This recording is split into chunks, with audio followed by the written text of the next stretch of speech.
जय श्री कृष्ण, जय राधे राधे। आज हम हरिवंश पुराण महर्षि वेद व्यास जी कृत पुस्तक से मुक्ति साधन अध्याय करेंगे। मुक्ति साधन का पाठ करेंगे। मुक्ति का साधन क्या है? सूत जी बोले कि हे मुनिवर, इसकी मुक्ति का उपाय यह है कि जिस ब्रह्म को तीनों लोकवासी अव्यक्त और यज्ञ में प्रतिष्ठित कहते हैं, योगी जन उसे प्रत्यक्ष रूप से अपनी अंतरात्मा में स्थित देखते हैं। पुण्य कर्मों में अनुराग रखने वाले धार्मिक जन जो कर्म वेद विहित कहते हैं, वेदों के ज्ञाता उसे हित कर कहते हैं। पर इस प्रकार के कर्म जनित पुण्य परमात्मा के एक अंश मात्र होते हैं, क्योंकि वे वास्तव में कर्म से नहीं आत्मज्ञान से ही प्राप्त हो सकता है। इसीलिए सत्य को मानने वाले ब्रह्मविद विश्व शब्द से उसका उल्लेख करते हैं। वही परमात्मा स्थूल रूप, मनोरूप तथा बुद्धि रूप जगत को रच करके सर्वप्रथम मिथुन स्त्री पुरुष की रचना करता है, और वही विश्व रूप भगवान आदि देव ऋषियों के रूप में विपुल भोग करता सर्वत्र स्थिति है। जो ब्रह्म ज्ञान परायण ऋषि मुनि निर्वाण पदगामी जनों में अग्रणी और त्याग परायण देव, उनके नियंता ब्रह्मा जी ही होते हैं। परमेश्वर के सलील रूप में सोमदेव की उत्पत्ति हुई है। उसी सलील से परमात्मा से बहुमुत समूत जीवों के अध्यक्ष पर भगवान महेश्वर को अभिषिक्त किया, और तत्पश्चात वे बहुत गंभीर रूप से नाद करने लगे, जिससे उस सलिल धारा का नाम नदी हुआ। नाद करने मात्र। और परमात्मा द्वारा प्रकट नदी यह ब्रह्मलोक हो करके पर्वत आदि को विदीर्ण करके ये नदी पर्वत पर आई, और गगन से आने के कारण ही उनका नाम गंगा पड़ा। और वह पृथ्वी पर 7 धाराओं में विभक्त होकर के बहने लगी। फिर उन गंगा में सहस्त्रों तीर्थों के रूप में उन गंगा ने अपना सहस्त्रों रूप में अपना विस्तार किया, जिससे लोक और परलोक में उनका विस्तार हुआ और मान वृद्धि हुई उनकी। और गंगा जी के जल से, तेज से, धन्य से बीज अंकुरित होने और उनसे तरह तरह के प्राणियों की वृद्धि होने लगी। इस धन्य तथा मनुष्य आदि में मनीषियों द्वारा समस्त धार्मिक क्रियाएं बदल दी गई। तृष्णा तथा भोग की अधिकता होने पर मनुष्य अन्य प्राणियों को कष्ट देने में लग जाता है, जिससे अनेक प्रकार के दुष्कर्मों की वृद्धि होने लगती है।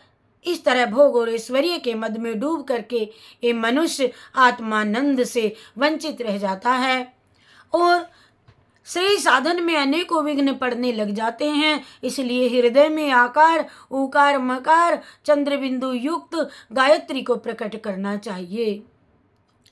ये विशुद्ध चैतन्य ज्योति ही आकाश आदि समस्त पदार्थों की उत्पत्ति का मूल कारण है, और यह शाश्वत अक्षत चैतन्य स्वरूप परम पुरुष ही साक्षात्कार करने योग्य है, पर इंद्रियों द्वारा उसकी प्राप्ति नहीं हो सकती। पर ब्रह्म की शुभ प्रकाश युक्त दीप्ति बड़ी आनंददायिनी होती है, और वह शुक्ल कृष्ण आदि वर्णों में विद्यमान रहती है। ऋग्वेद, यजुर्वेद उस परम पुरुष के नेत्रों से, सामवेद जिब्या से, अग्रभाग से और अथर्व मस्तक से उत्पन्न हुए हैं। इन वेदों ने उसका होने पर स्वयं अपनी पदवी प्राप्त कर ली, और इसी कारण उनको वेद कहा गया। 4 वेदों ने एक ब्रह्म यज्ञात्मक सनातन पुरुष की सृष्टि की, और इनमें अथर्व वेद के अंश से उसके मस्तक, ऋग्वेद के से गर्दन और कंधे, सामवेद से छाती और बगले यजुर्वेद से पेड़ू, कटि प्रदेश, जंगा और पैरों की उत्पत्ति हुई। इस प्रकार वेदों से उस दिव्य अमर यज्ञ पुरुष का प्रादुर्भाव हुआ। यह वेदोक्त सनातन यज्ञ दृश्य और अदृश्य जगत में सर्व प्रकार से कल्याणकारी है। इसमें हिंसा का कुछ भी संपर्क नहीं है। योग साधना में ब्रह्मचर्य व्रत का पालन बड़ा कठिन होता है। इसको जो पूर्ण कर लेता है वही वेदों का ज्ञाता ब्रह्मज्ञानी सिद्ध पुरुष कहलाने के योग्य है। और जब तक का चित्त सांसारिक विकारों से शून्य हो जाता है तो ब्रह्म साक्षात्कार में विलंब नहीं होता और भव बंधनों से शीघ्र ही छुटकारा हो जाता है। इसमें कुछ भी संदेह नहीं है कि सनातन ब्रह्म की प्राप्ति कर्म योग और ज्ञान द्वारा ही निश्चय संभव है। कर्म योग और ज्ञान के द्वारा ही ब्रह्म की प्राप्ति का निश्चय संभव है। और जो साधक देवों के ज्ञाता और विनीत होते हैं वे सांसारिक पदार्थों और विषय भोगों में अनासक्त होते हैं। यद्यपि कर्म को पुनर्जन्म का कारण बताया गया है, पर जो अनासक्त भाव से कर्म करते हैं उनके लिए तो यही मोक्ष का आधार बन जाता है, यही मोक्ष का आधार है। और ऐसे साधनों का कभी पुनरायतन नहीं होता। फलाकांक्षा से कर्म करने के कारण प्राणी बंधन में पड़ता है। फल की आकांक्षा से, फल की इच्छाओं से प्राणी बंधन में पड़ता है। जो फल की आशा का त्याग, फलाशा का त्याग करके कर्म करने में इंद्रियों के बंधन से मुक्त हो करके परम पद को प्राप्त कर लेता है और उसको मानव देह ग्रहण करने के लिए इस जगत में नहीं आना पड़ता। 5 इंद्रियों के विषयों को त्याग करके सनातन ब्रह्म का साधन और ध्यान करते हैं, उनको स्वयमेव ही दूर दर्शन, दूर श्रवण और योगेश्वरीय प्राप्त हो जाते हैं और वे योग मार्ग की सर्वोच्च सिद्धि में बाधा स्वरूप सिद्ध होते हैं। इन पंच इंद्रिय युक्त ग्रह में देखिए 9 द्वार हैं जिनको काम, क्रोध, लोभ, मोह आदि अवरुद्ध किए रहते हैं। जब साधक योग साधना में संलग्न होता है तो मस्तक में होकर के एक गहरा धुआं निकलने लगता है। वह धुआं समय समय पर नीला, लाल, पीला, श्वेत, मजीठ के रंग का, कबूतर के रंग का, बैदूर्य पद्मराग स्फटिक मणियों के रंग का अथवा नागेंद्र, राजेंद्र, लोक, क्रीड़, चंद्र, किरण, इंद्र, धनुष आदि के विविध वर्णों का होता है और आकाशस्थ मेघों के समान छा जाता है आकाश में। विश्व के अन्य ऋषि भी उन्हीं योगियों में विलीन हो जाते हैं और पार्थिव संबंध को प्राप्त करते हैं। जो योगी कर्म बंधन से मुक्त होकर के इंद्रियों के बंधनों को भी काट फेंकते हैं, वे योगी, वे ही उस परम पद तक पहुंचने में समर्थ होते हैं। पर जो यज्ञ, अग्निहोत्र आदि में लगे रहते हैं सदैव, वे यहाँ नहीं पहुंच सकते। यज्ञ आदि सत्कर्मों से तुल्य की प्राप्ति होती है और उसका फल भोगने के लिए इस संसार में आना ही पड़ता है। कर्म के द्वारा ही इस जगत का कर्म अग्रसर होता रहता है। जिन व्यक्तियों की अंतरात्मा पवित्र तथा निर्गत हो गई हैं वे ही अपनी ज्ञान दृष्टि से उस ब्रह्मा को देख सकने में समर्थ होते हैं।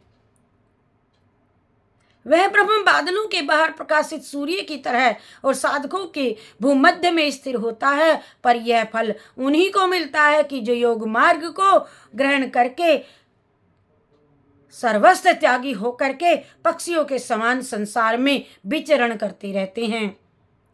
हे राजन, इस प्रकार ब्रह्मा जी सैकड़ों हजारों बार इस जगत की रचना और प्रलय करके जीवों को उत्पन्न और समाप्त कर चुके हैं। उनकी इच्छा से ही यह जगत का कर्म चक्र चलता रहता है। ब्रह्मा जी का युग 12,000 वर्षों का होता है और इसी को ब्रह्म युग तथा महायुग कहते हैं। और तब पदार्थ सूक्ष्म रूप से हो जाते हैं। इसी को ब्रह्म युग, महायुग कहते हैं। इसका अंत होने पर प्रलय काल उपस्थित होकर के सब का संहार करता है।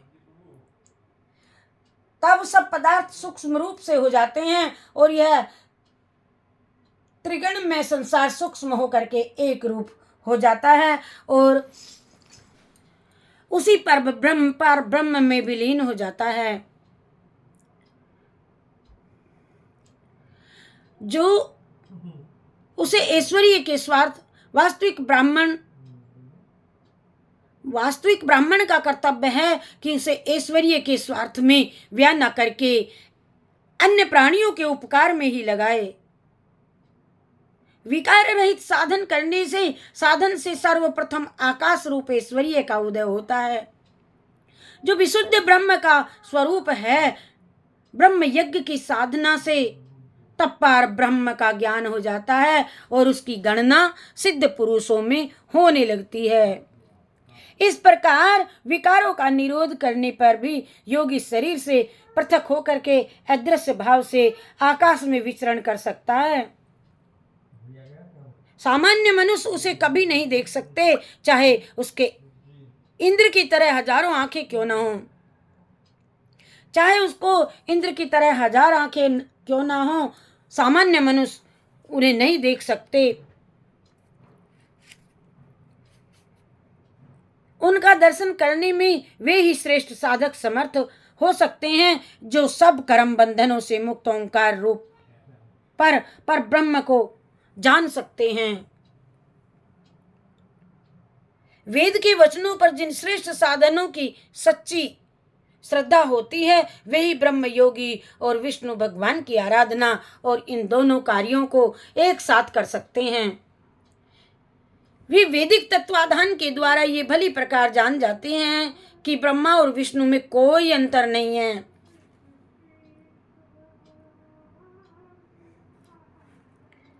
वही निर्मल अंतःकरण वाले साधक मोक्षावस्था में जिस प्रकार एक तत्व का दर्शन करते हैं, वही ब्रह्म विष्णु रस आदि सब कुछ वही हैं।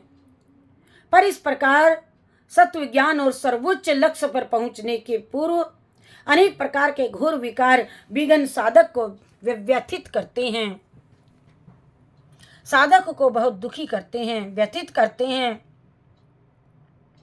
उसे कभी ऐसा जान पड़ता है कि उसे जल राशि से ढक लिया है, और कभी अत्यंत उष्ण और शीतल लहरें ऊपर आती हैं को मालूम होती हैं। कभी लगता है किसी की तरह से वह नदी में डूब रहा है, और कभी किसी बहुत बड़ी नदी में डूबता सा मालूम पड़ता है। कभी आभास उसे होता है कि जल में पड़ा हूँ और अत्यंत शीत को सहन कर रहा हूँ, और उसके रहने और भोजन आदि का भी ठिकाना नहीं होता। और जो व्यक्ति इंद्रियों के व्यसनों में फंसे हुए वे ब्रह्म ज्ञान की ओर आकर्षित नहीं होते और इससे संसार चक्र में ही फंसे रहते हैं,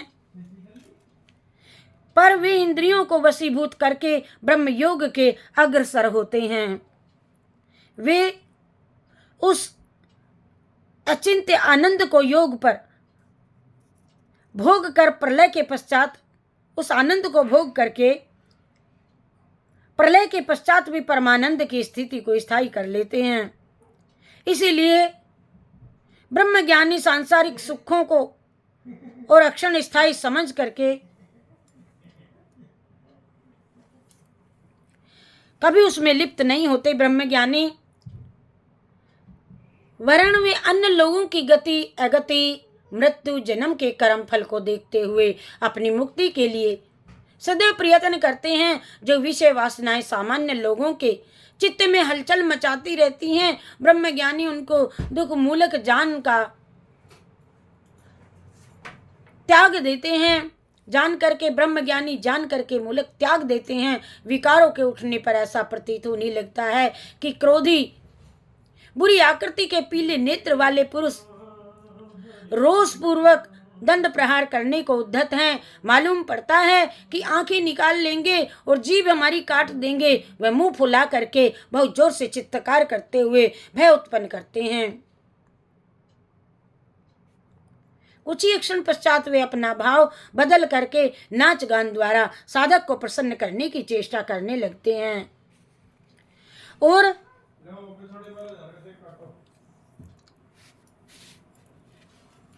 और वे हंस हंस करके बातें करते फिर मानो दया की भीख मांगते हैं। और वे अपना मस्तक साधक के पैरों में रख देते हैं और तरह तरह से नाच गान करके अभिनय करते हुए उनको लुभाने की चेष्टा करते हैं। हे राजन, इस प्रकार अनेक अनेक प्रकार के उपद्रव उन्नत योग की साधना करने वाले के सामने आते रहते हैं, पर जो धैर्यशाली पुरुष उनसे विचलित नहीं होते वे अंत में अवश्य सिद्धि को प्राप्त करते हैं। उनका ऐश्वर्य आरंभ में अग्नि शिखा और सूर्य के सदृश तीव्र होता है।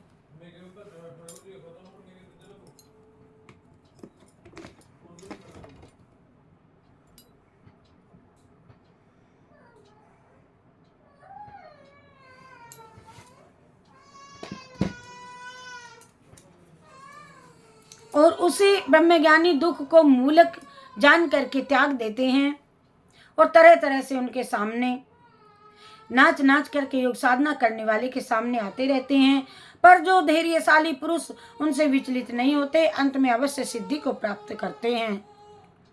उनका ऐश्वर्य आरंभ में अग्निशिखा सूर्य लगता है और ऐसे ब्रह्मज्ञान संपन्न व्यक्ति ब्रह्मा के समान लोक की सृष्टि और संहार करने में भी समर्थ होते हैं।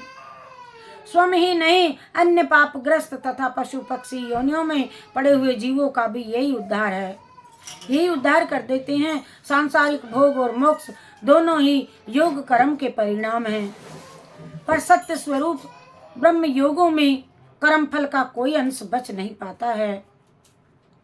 काल और अवस्था की दृष्टि से वही भूत भविष्य और वर्तमान काल के रूप में परिवर्तित होता रहता है। वह सब लोकों और जीवों का स्वामी परम आश्रय और रचयिता है। उस नारायण के बिना पैर हुए भी अनेकों पैर हो जाते हैं और वह ब्रह्म योग के द्वारा ही जाना जा सकता है। वह ब्रह्म कहा जाने वाला चराचर जगत का एकमात्र स्वामी है। वही सृष्टि रचना को निश्चित करके उनमें संलग्न हो जाता है और तब उसी के शरीर से समस्त प्रजा का प्रादुर्भाव होता है। इस विश्व रचना के उद्भव रूप समस्त तत्व तथा संपूर्ण विश्व उसी से उत्पन्न होता है और वह विजयी अवलंबन रहित सर्वव्यापी अदृश्य रहने वाला और स्वयं प्रकाशित तत्व ही ब्रह्म शब्द से उल्लिखित होता है और यह ब्रह्म यद्यपि व्यक्त है पर वही 5 सूक्ष्म भूतों की उपाधियां ग्रहण करके सृष्टि रचना का साधन न जाता है। आपने जो पंचेंद्रियों से न जान सकने योग्य पर ब्रह्म का स्वरूप सुनने की इच्छा की है, मैं कह रहा हूँ आप पवित्र भाव से सुनिए। उस सांख्य सिद्धांत के अनुसार सूक्ष्म और स्थूल जगत के कारण परम पुरुष का कभी नाश नहीं होता है। वह सदा पूर्ण रहता है। अहंकार तत्व तथा ब्रह्मा की उत्पत्ति उसी से होती है और वह समस्त जीवों और सभी विषयों का स्वामी सर्वत्र व्याप्त विचार मन में न आ सकने योग्य और खंडित न होने वाला है। काल संबंधी परिवर्तन उसी के कारण होता है। वह किसी से उत्पन्न नहीं होता और फिर भी वह सर्वत्र विद्यमान रहता है। उसी से विद्वान उसे विभु और नारायण कहते हैं। उसके सब और हाथ हैं, पैर हैं, नेत्र हैं, मुख हैं और इस समस्त संसार को घेर रखा है। विश्व में सत और असत जो भी कुछ है सो उसका कारण वही है कि पर वह कभी प्रत्यक्ष दिखाई नहीं पड़ सकता। ये लकड़ी में गर्भित अग्नि की तरह विश्व के अनेक पदार्थ में समाया हुआ है, पर रूप रहित होने के कारण वह कभी देखा नहीं जा सकता है। इस प्रकार प्रवचन करके सूत जी ने नेमिषारण्य में श्री कृष्ण जी के चरित्र की समाप्ति की।